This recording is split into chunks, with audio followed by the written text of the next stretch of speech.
Have you ever paused not to ask what's wrong with the world, or even with others, but what truly bothers you about you? Not the surface-level irritations, not the roles others cast you in, but that quiet discomfort you feel when you're alone with your thoughts. That lingering question, why do I keep repeating the same patterns despite knowing better? This isn't self-blame. This is self-confrontation, and it's where healing begins. Today, we're going deep, into the shadows we often avoid, into the questions we secretly carry. Because only when you face what bothers you about yourself can you rise to become who you were always meant to be. We avoid the mirror not because it lies, but because it tells the truth too clearly.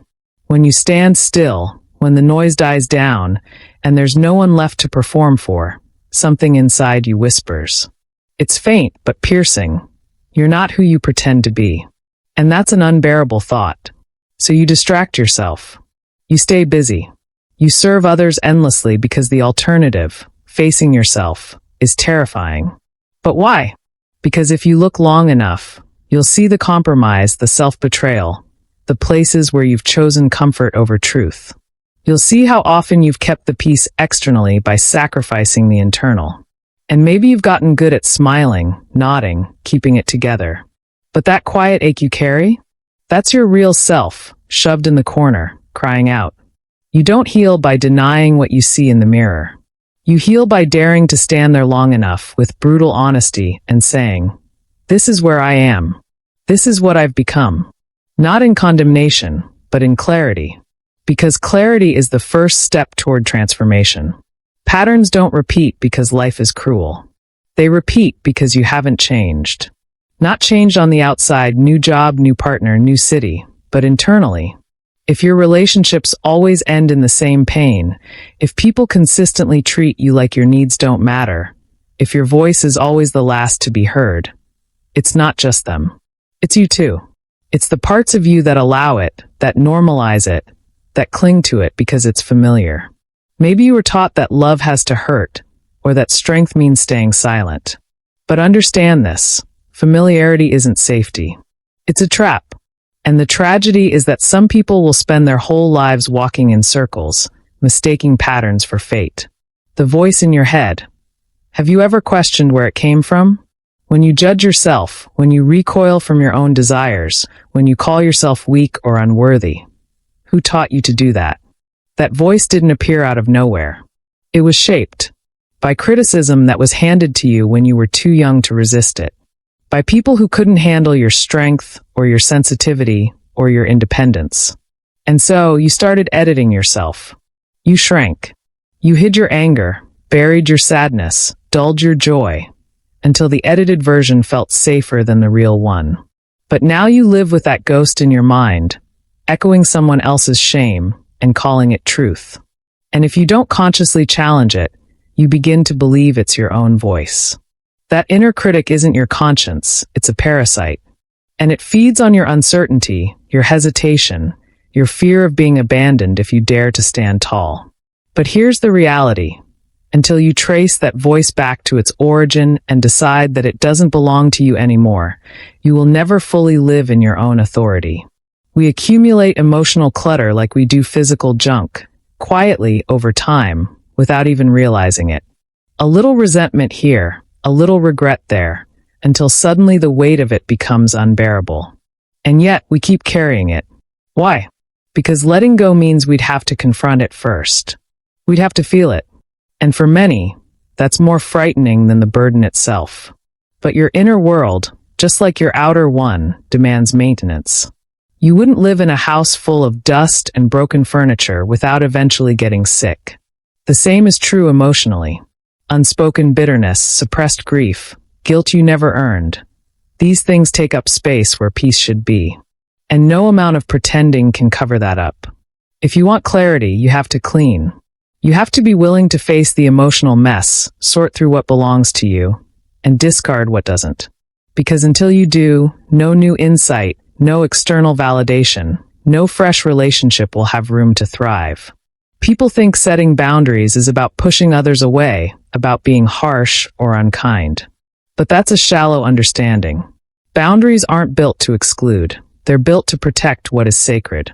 And if you find yourself constantly tired, constantly resentful, constantly anxious around certain people, it's likely because your boundaries are porous. They leak. You give and give and give because you were taught that love means self-sacrifice. That being good means being agreeable. But all you're doing is abandoning yourself in the name of peace.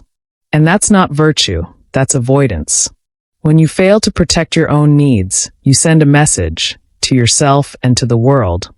I don't matter as much. But you do. You matter enough to say no without apology. You matter enough to walk away from anything that poisons your spirit.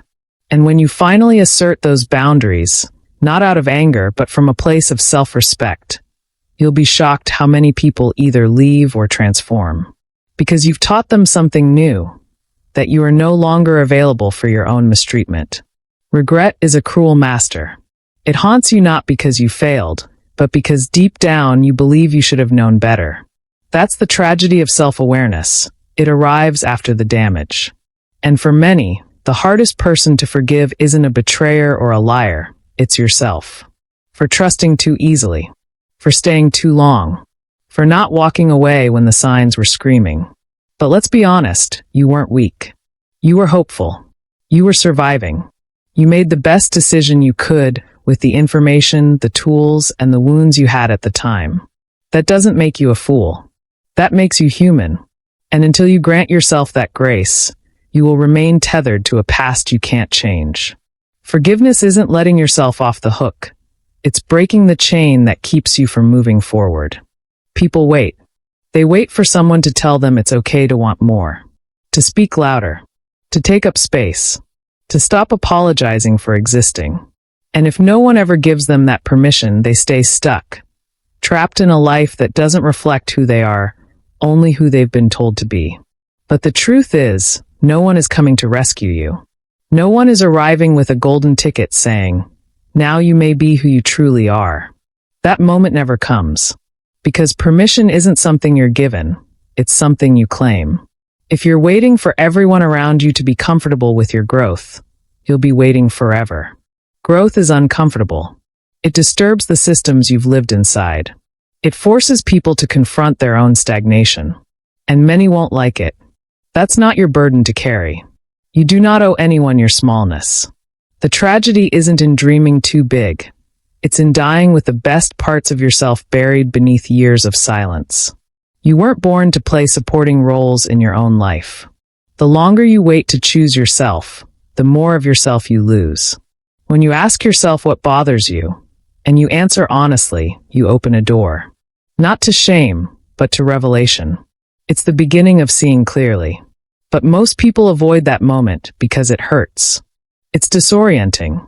It forces you to realize that many of your wounds were self-inflicted, not out of malice, but out of neglect. You didn't listen to your own intuition. You dismissed your own red flags. You stayed in places your soul begged you to leave. But once you confront that truth, you gain something rare, power. The power to rewrite the script, to stop recycling old pain, to stop calling chaos your destiny. Healing isn't a final destination. It's a relentless process of honesty and courage. It's choosing, day by day, not to betray yourself again. And that begins the moment you stop blaming the world and start asking, what inside me allowed this? If this message stirred something in you, it's because you needed to hear it. Now it's your turn. What bothers you about you? Share it in the comments. Speak it out loud. Not in shame, in power.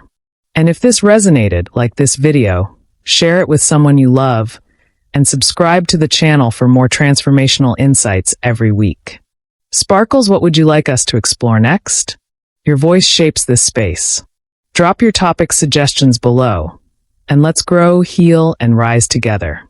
Because the most powerful change always begins with a single honest question.